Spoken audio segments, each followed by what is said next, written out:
Did Instagram kill the it girl? In an era where anyone with a smartphone and an internet connection has the chance to become rich and famous, the line between celebrity and influencer is becoming more and more blurred, and people have begun throwing around the term it girl to refer to anyone with an iota of clout. Disregarding the blatant misuse of the epithet, I'm not sure if I could even pinpoint a contemporary celebrity who warrants the title it girl, and a part of me wonders if they can even exist in this day and age. And people call you that phrase that they use too often, I think, it girl. In today's video, we'll be defining what an it girl is and examine how they've evolved over time. From the movie stars of the 1950s, to the supermodels of the 1990s, to the influencers of today. Let's get into it.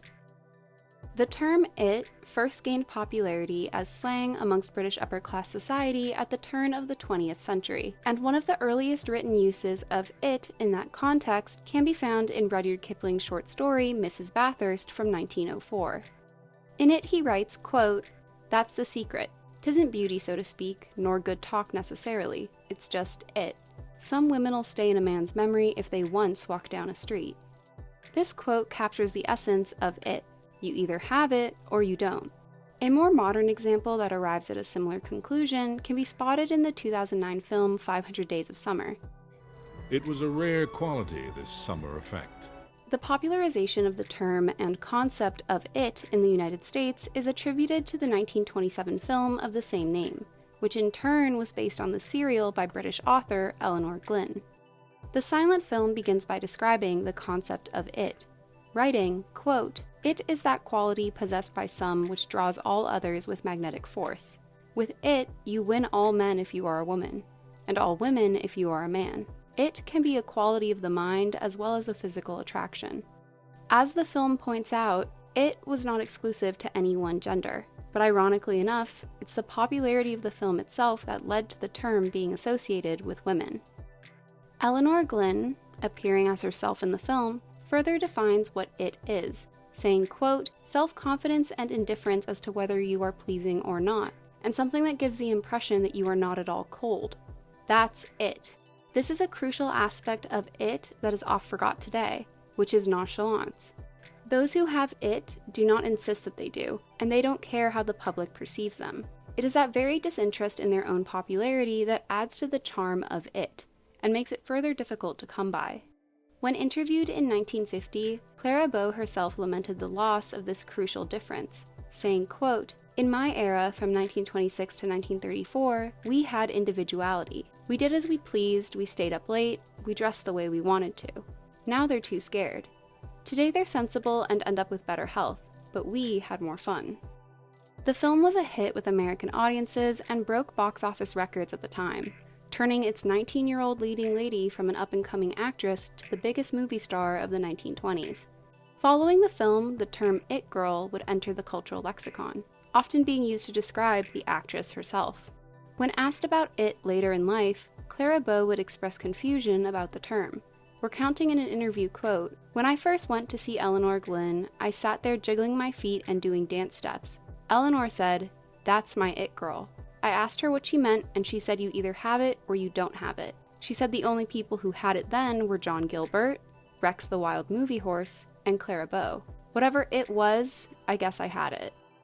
Clara Bow's popularity allowed her to make the difficult transition from silent films to talkies, and she continued to be seen as an it girl up until her early retirement in 1933. Her departure from the industry opened the doors for a new it girl to take her place, which many, including Bow herself, considered to be Lana Turner. In her film debut in 1937's They Won't Forget, Turner sported a form-fitting top which earned her the nickname Sweater Girl, and although she personally hated the label, it became her claim to fame. During World War II, she was a popular pinup model, and was even appointed by MGM to tour the West Coast in order to sell war bonds, with the actress giving out kisses to the highest buyer. At the end of that 10-week tour, she had sold over $5 million in war bonds, which is close to $90 million today. Lana's sex appeal and magnetism was routinely highlighted in her films, which would eventually result in it developing a sexual connotation that wasn't present in its original form. As we moved into the 1950s, a time period known for glitz and glamour, A new crop of Hollywood it girls sprung up, including Audrey Hepburn, Grace Kelly, Elizabeth Taylor, and Marilyn Monroe. Each of these women embodied different elements that had become associated with the term, but it wasn't just beauty or fame that gave them it. It was a different power altogether that made them distinctive and intriguing. This period of time is notable in the evolution of the it girl as it coincided with the rise of paparazzi. Where it girls of the past were mainly admired for their on-screen charm and magnetism, they could now be perceived on a much larger and personal scale, which could be seen as both a positive and a negative. On one hand, this resulted in their image being spread past the confines of celluloid, but it also made them much more accessible, which could destroy the air of mystery that defined the it girl. Audrey Hepburn rose to prominence following her star-making performance in 1953's Roman Holiday, and she became representative of a new feminine ideal which went against the blonde bombshell look that had grown popular over the years. What made Audrey an outlier compared to her contemporaries was that she wasn't overtly sexual, and her appeal instead came from the unique combination of femininity and boyishness. While she was considered beautiful to men, it was with women that she was truly popular, and many expressed admiration for her elegance and grace, qualities that weren't physical. Audrey was adamant about keeping her personal life private, and on the rare occasions she did share these details, it further endeared the public to her as her down-to-earth home life was a direct contrast to the glamorous characters that she played on screen. These contradictions made her an enigma, and furthered the public's interest in her, solidifying her status as an it girl.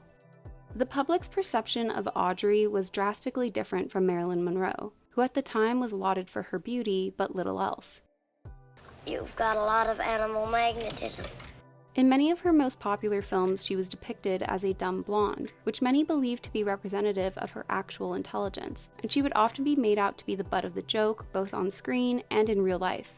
This lack of respect was mirrored in the way the media treated her, being vilified for every aspect of her personal life, from marital woes to health issues. While you would think all of this publicity would have made Marilyn too accessible, it did the opposite, and people clamored over the latest bit of gossip about her, revealing the dark side of it. In truth, Marilyn carefully cultivated her persona, and the way she expressed her sexuality on and off screen was generally unheard of for women of the time, and her refusal to bow to the backlash and scrutiny could be seen as her true it factor. Compared to Audrey and Marilyn, Grace Kelly may not seem as large a cultural figure today, but she was impactful in her own way. In the 1950s, she starred in several critically acclaimed films that brought her respect in the industry, and the characters that Kelly played were often known for their poise and propriety, which influenced public perception of her. And journalists would often refer to her as Lady Kelly or Miss Kelly, but this was contradicted by her off-screen exploits. Kelly was said to have had affairs with several of her co-stars, and she was branded as a homewrecker, which nearly destroyed her career. Mind you, affairs in Hollywood were incredibly common at the time, but the public reacted towards her crimes more viciously than most because it didn't match the persona they'd built up in their heads, which made them feel betrayed. However, this backlash would all come to a screeching halt following her engagement to Prince Rainier III of Monaco, with their relationship being described as a modern fairy tale. Their courtship generated global media attention, and their wedding ceremony was estimated to have been watched by over 30 million people. As the Princess of Monaco, Kelly became an influential figure, especially in regard to fashion, and her wedding dress became the gown to beat for the remainder of the decade. Her it girl status was further solidified after a photo of her carrying an Hermes bag catapulted it to fame, and it soon became known as the Kelly bag.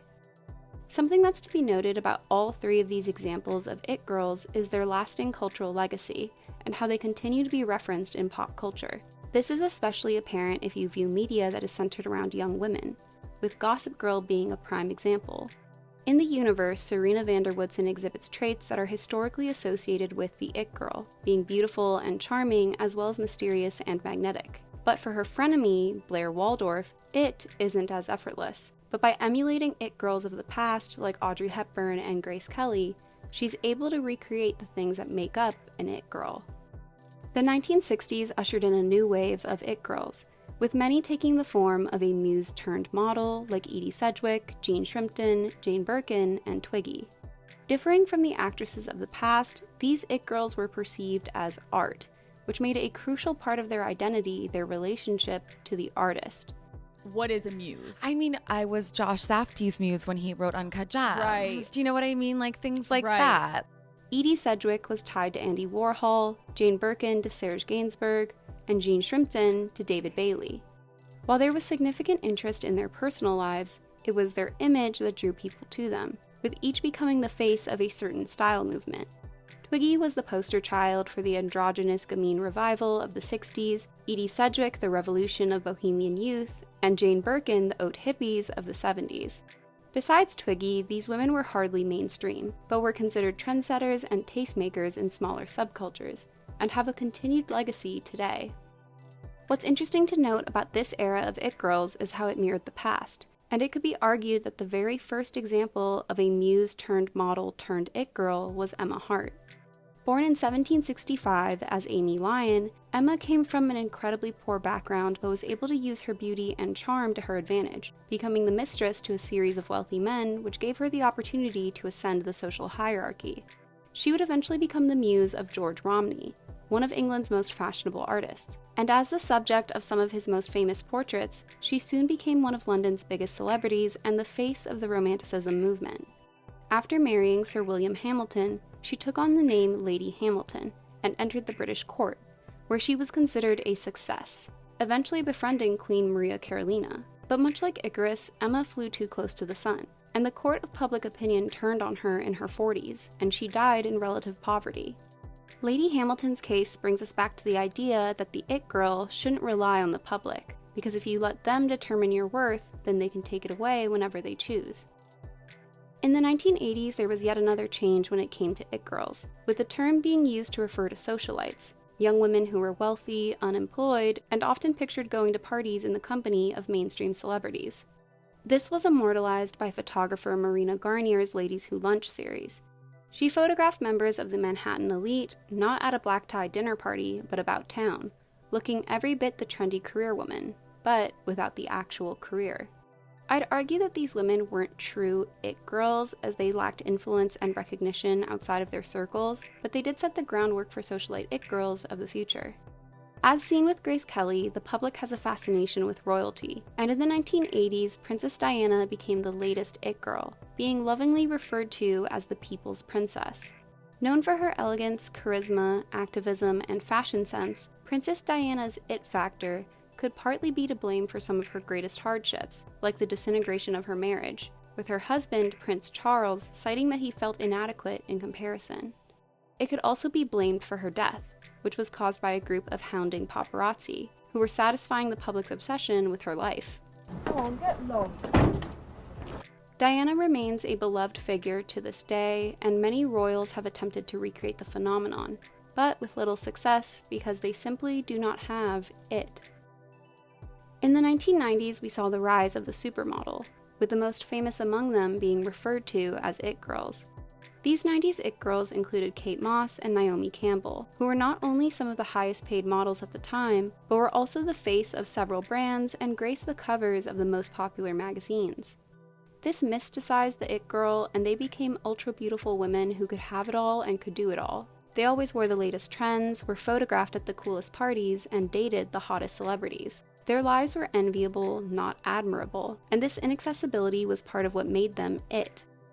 Besides the mainstream fashion models, Chloe Sevigny is considered an it girl of the 90s underground scene in a similar fashion as Edie Sedgwick and other Warhol superstars of the 1960s. To reiterate the original idea of it, which is someone who stays in one's memory simply by walking down the street, a 19-year-old Chloe was spotted around New York by Jay McInerney, who wrote a 7-page article about her for The New Yorker, where he referred to her as one of the coolest girls in the world. In the article, he recounts Chloe's it factor, being stopped by a group of girls who asked where she bought her shoes, as well as being propositioned by a fashion photographer who randomly saw her on the street. Much like Audrey Hepburn, she went against the standard of beauty at the time, not exuding the sex appeal and glamour of the mainstream supermodels. What also made her unique was her sense of style. She didn't dress in the polished, off-the-runway looks that the other models did. Instead, it was an eclectic combination of pieces she found at thrift stores and flea markets. In some ways, this made her more relatable. After all, couldn't anyone afford these things? but at the same time, it also highlighted what made her special, because would they have even considered wearing that if they hadn't seen her in it first? I'm so glad I grew up when I did, and pre-internet and all of that. I think that it was such a, I don't know, cooler time or something. It was like the last, pre-internet generation. In the 2000s, tabloid culture reached its peak, bringing with it celebutantes, a portmanteau of celebrity and debutante, the 21st century equivalent of the ladies who lunch. The most famous examples were Paris Hilton and Nicole Richie, who starred in the reality TV series A Simple Life. Their antics on the show and in real life, combined with their wealth and beauty, catapulted them to fame, and they became a fixture of the 2000s. They were often pictured partying alongside other it girls of the era like Britney Spears, Lindsay Lohan, and the Olsen sisters, who also made frequent appearances in tabloids because of their respective controversies. While being too accessible had once been detrimental to an it girl, in the 2000s it was crucial to her journey. What I find interesting about the it girl from this time period is that she was in a sense created. In the past it was more organic. There was something about her that made her unique and drew others in. And most importantly, she didn't have to force it. But in the 2000s, the it girl was profitable, which meant that the media was incentivized to create them and cause a spectacle. They were put in movies, on magazine covers, and walked at red carpet events. They were inescapable, which in hindsight has led me to wonder if these girls actually had it, or if the media just made us think that. Because these were the celebrities touted as it girls, it led to mass confusion about the term, as seen with the Cambridge Dictionary definition, which is a famous young woman who is known for going to a lot of parties and social events. If that's how it is determined, anyone in a sorority would be an it girl, which we all know not to be true. The public's fascination with drama, fame, and exorbitant displays of wealth would eventually result in the reality TV craze of the 2000s, which had the adverse effect of making these personalities famous. One obvious example is the Kardashian family. While they'd been rubbing elbows with the famous folks in Hollywood for years, it wasn't until the airing of their show, Keeping Up with the Kardashians, in 2007 that they became a household name. I personally wouldn't call Kim an it girl, but she's worth mentioning to provide insight into how the process of becoming famous has changed over the years. If someone said that they were famous, then they were. The 2010s is where things get really confusing for the it girl. Because of the growing power and popularity of social media, the public was able to access a larger group of people than they had in the past, which resulted in a wider variety of people being given the moniker It Girl. As we've already discussed, key elements of the It Girl include nonchalance, uniqueness, and mystery. It isn't just about being famous or beautiful. Keeping these factors in mind, there are very few people from the 2010s that I would consider an It Girl. But they did exist. One example that I can think of, Alexa Chung, is likely many people's point of reference for it girls in the 2010s. Starting off as a model, Chung eventually pivoted to becoming a TV presenter for Pop World, where she gained prominence for her unique sense of style as well as her on-camera charm. She was notable for bouncing between masculine and feminine, being sexy one day and quirky the next. And in 2010, she became a contributing editor for British Vogue, thereby validating her fashion sense on a global scale. As public interest in her style grew, so did interest in her personal life, and in the 2010s she was thought to be living the dream because she was dating Arctic Monkeys frontman Alex Turner, even serving as inspiration for their massively popular album, AM. Alexa was well aware of her it girl status and even released a book entitled It in 2013, a cheeky reference to the public's perception of her. Within the fashion world, Cara Delevingne was probably the reigning it girl during the 2010s, and in 2012 alone she walked for over 50 designers. Being popular on the runway is by no means indicative of one's it girl status, but for Cara it was just the beginning, and by 2015, even if you didn't know her name or who she was, odds are you recognized the girl with the eyebrows. Speaking of her it factor, Karl Lagerfeld once said, quote, "Cara is different. She's full of life, full of pep. I like girls to be wild but at the same time beautifully brought up and very funny." What I consider to be her downfall is her transition from modeling into acting. While Cara had it in photos and on catwalks, on film she left a lot to be desired, which went against the she can do anything ethos of the it girl. The press tours for these movies also diminished the public's perception of her, with some finding her personality to be grating instead of charming. You do seem a bit irritated. Perhaps it's just us. No, I think it's just you. I think it probably is us. Well, then on that note, We figured as much. we'll let you go then. How about that? We'll let you go take a little nap, maybe get a Red Bull. How about that? Cara Delevingne, thank you so much. If there was ever a Kardashian who came close to being a true it girl, it was probably Kylie Jenner, specifically during her King Kylie era of the mid-2010s. I know some of you have already started typing in disagreement, but hear me out. Up until this point, Kylie had just been one of the Kardashians, but what she had that her older sisters didn't was a teenager's understanding of social media and trends. In 2014, she debuted a new look with dip-dyed turquoise hair, full lips, and a grunge style that was all the rage on Tumblr. With her Cartier love bracelets and annual Coachella tickets, she epitomized the lifestyle that every teen girl online wanted, making her it in their minds. Kylie also understood the importance of this at the time, posting content on Instagram and Snapchat which allowed her to cultivate a more relatable image compared to what was seen on Keeping Up with the Kardashians. Disregarding how every girl tried to copy her hairstyle back in the day, Kylie's impact during this time period is best exemplified by the popularity of her Kylie lip kits, which sold out in minutes when they were first released. Now, despite all of this, I would not call Kylie an it girl today, not only because she isn't as influential, regardless of how much more successful she is on paper, but also because she's lacking the authenticity that made this era endearing. When it comes to traditional celebrities, Rihanna is probably who I felt was the closest to being an it girl during the 2010s. Although she had been in the industry for several years at that point and was undeniably successful, in the 2010s it felt like her cultural relevance was at an all-time high. Why, my bother you? Oh no! They're covered in Swarovski crystals, girl! Like any it girl, she had mainstream moments that captured the public's attention, like her red-haired Loud era, her multiple show-stopping outfits at the Met Gala, and the release of her cosmetics brand, Fenty. Despite all of these appearances and projects, she still kept her personal life to herself, making her appear more mysterious than your average celebrity in the share everything social media era. Today, I can only think of a few mainstream celebrities who I would consider it girls. One is Zendaya, who has quite the cultural relevance for someone who has been in so few projects. Besides the obvious fact that she's beautiful and has a spectacular fashion sense, a large part of her charm is her personality, which is goofy but also elegant, making her approachable but still clearly a star. You'll also notice that compared to the vast majority of celebrities today, she's rather free of controversy, something the public has been gravitating towards in response to the drama-filled era of the 2000s. She's also intensely private, which, as we've seen, only makes people want more. Another celebrity that I would consider an it girl is Bella Hadid, who is probably the only model today who could go up against the girls from the 90s in terms of name recognition. Like most modern celebrities, Bella has an active online presence, but it still feels surprisingly authentic, especially on TikTok, where she's more random, for lack of a better word.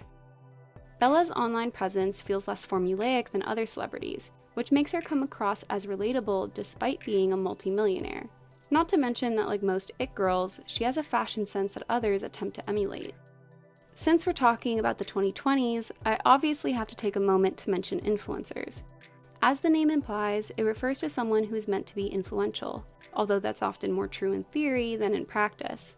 The problem with social media influencers today is that the vast majority aren't setting trends, they're following them.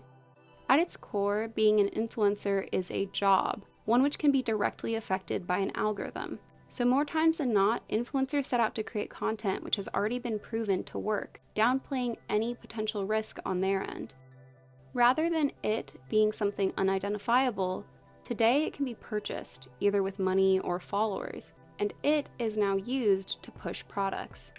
The other reason the it girl is going extinct is accessibility. Once upon a time, you had to wonder what an it girl did on her days off, or what her favorite cocktail was, or what she wore when she was just lazing about at home. But now you can see almost every single minute of their day. There isn't even a hint of mystery anymore.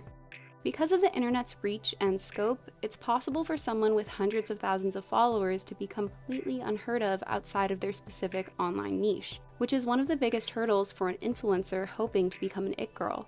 Even if they are able to break into mainstream media, their beginnings online often make it difficult for them to be taken seriously.